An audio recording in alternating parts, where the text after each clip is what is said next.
Boko Haram terrorists, insisting that people will be shocked when details of the investigation on how the sums of money were transferred to the group will be fully disclosed.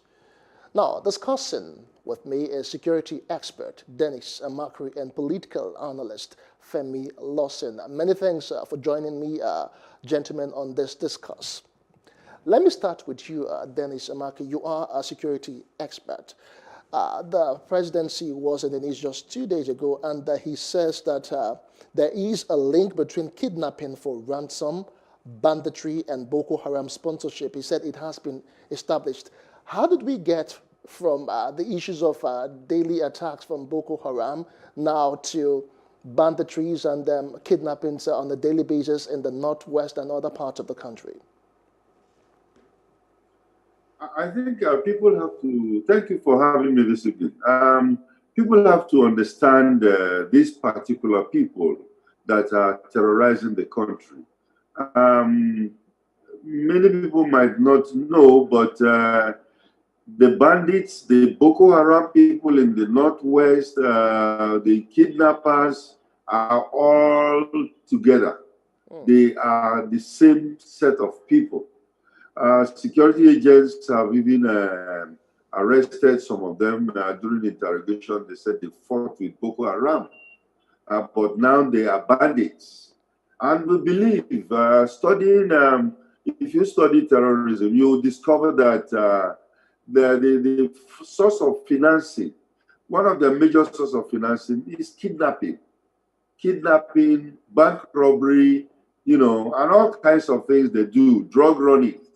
So these are the same set of people, only that the ones in the northeast are called Boko Haram, while those in the north central are called bandits. But I believe strongly they are the same people.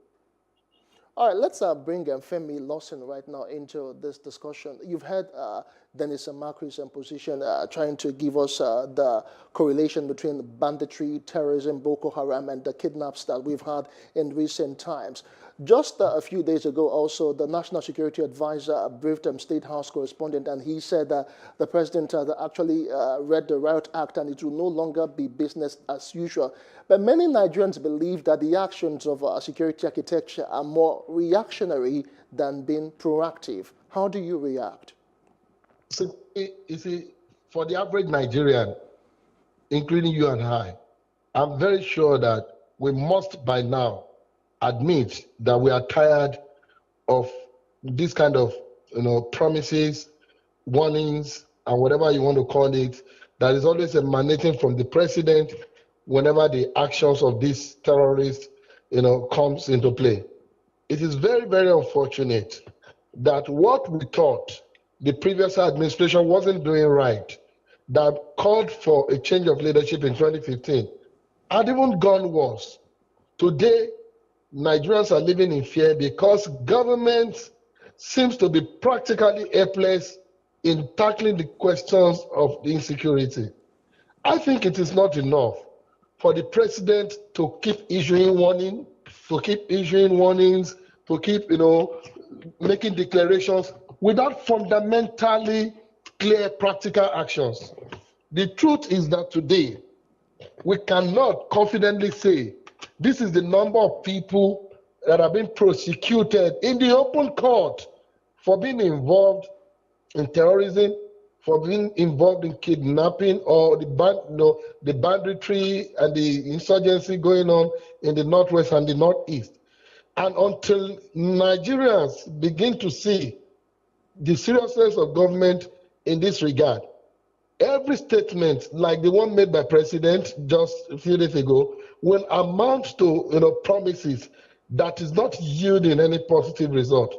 It is very unfortunate that today this country has become so insecure that the average Nigerian can attest to the fact that it has never been this worse. And we keep making promises. For how long are we going to be doing this?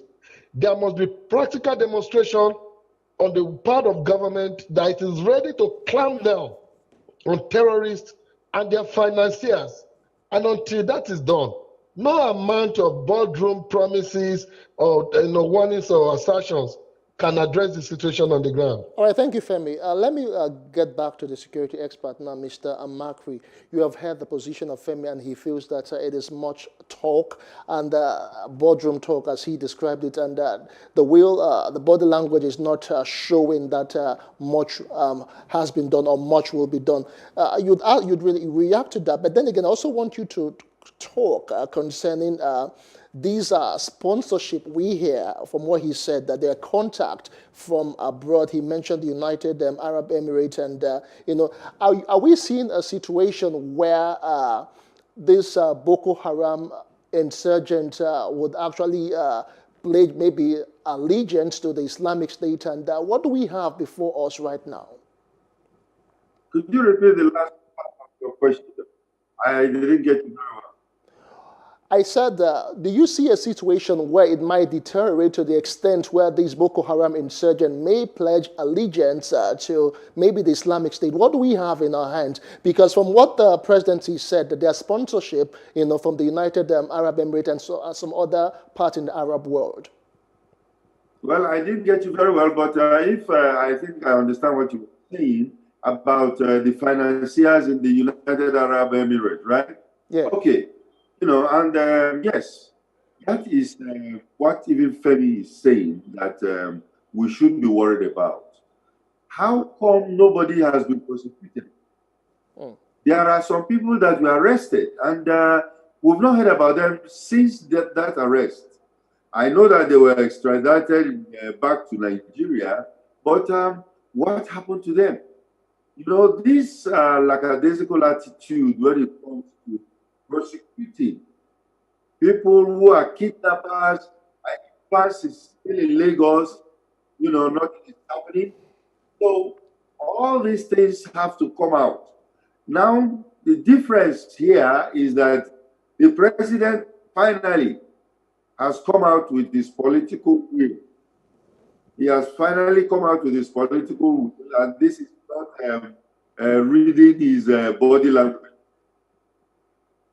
That they should go out and get the supporters, the financiers of this particular candidates.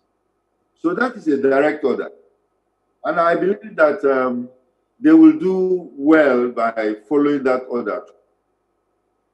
All right, Femi, let's talk more concerning naming of these sponsors and how the presidency has said that there will be no sacred cows. Mr. Maki just talked about some Nigerians who were arrested, over sponsorship of terrorism, but nothing has been done. A school of thought believes that this might just be another way of the presidency talking tough, and that no much action might be seen specifically, and they might just want to use that as another way of witch hunting. Do you agree? You see, the truth is this. This is not the first time President Buhari is making this kind of declaration. If you go back to record, you'll find out that during the tenure of the former service chiefs, on a number of occasions, the president has summoned them and has issued similar warnings. But I think what should worry us as Nigerians is why